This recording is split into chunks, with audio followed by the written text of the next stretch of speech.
only country in the world capable of projecting this much power on the far side of the world with this degree of precision is the United States of America.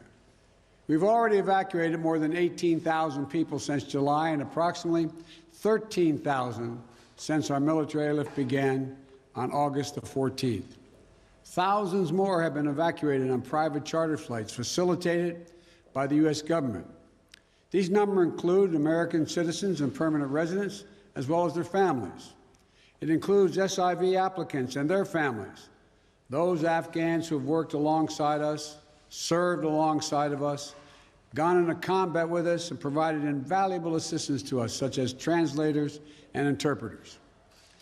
The United States stands by its commitment that we've made to these people, and it includes other vulnerable Afghans, such as women leaders and journalists. In fact, working in close coordination with the management of the New York Times, the Washington Post, and the Wall Street Journal, we have successfully evacuated all 204 of their employees in Afghanistan on U.S. military aircraft earlier this week. We've established the flow of flights, and we've increased the number of people we're moving out of the country. We paused flights in Kabul a few hours this morning to make sure we could process the arriving evacuees at the transit points. But our commander in Kabul has already given the order for outbound flights to resume. Even with the pause, we've moved out 5,700 evacuees yesterday, and we're working on a variety to verify that number of the Americans are still in country as we work on this, because don't have the exact number of people who are Americans who are there, and those who may have come home to the United States. We want to get a strong number as to exactly how many people are there, how many American citizens, and where they are. Just yesterday, among the many Americans we evacuated, there were 169 Americans who we got over the wall into the airport using military assets. We're also facilitating flights for our allies and our partners, and working in close operational coordination with NATO on this evacuation.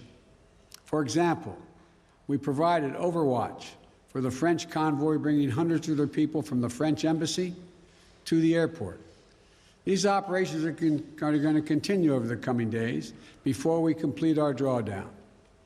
We're going to do everything that we can to provide safe evacuation for our Afghan allies, partners, and Afghans who might be targeted because of their association with the United States. But let me be clear. Any American who wants to come home, we will get you home. But make no mistake, this evacuation mission is dangerous. It involves risks to our armed forces, and it's being conducted under difficult circumstances. I cannot promise what the final outcome will be, or what it will be, that it will be without risk of loss. But as Commander-in-Chief, I can assure you that I will mobilize every resource necessary. And as an American, I offer my gratitude to the brave men and women of the U.S. Armed Forces who are carrying out this mission. They're incredible. And as we continue to work the logistics of evacuation, we're in constant contact with the Taliban, working to ensure civilians have safe passage to the airport. We are particularly focused on our engagements on making sure every American who wants to leave can get to the airport. Where we have been seeing challenges with Americans, for Americans, we have thus far been able to resolve them. We've made clear to the Taliban that any attack on our forces or disruption of our operations at the airport will be met with swift and forceful response. We're also keeping a close watch on any potential terrorist threat at or around the airport, including from the ISIS affiliates in Afghanistan who were released from prison when the prisons were emptied. And because they are, by the way, and make everybody understand that the ISIS in Afghanistan have been the sworn enemy of the Taliban.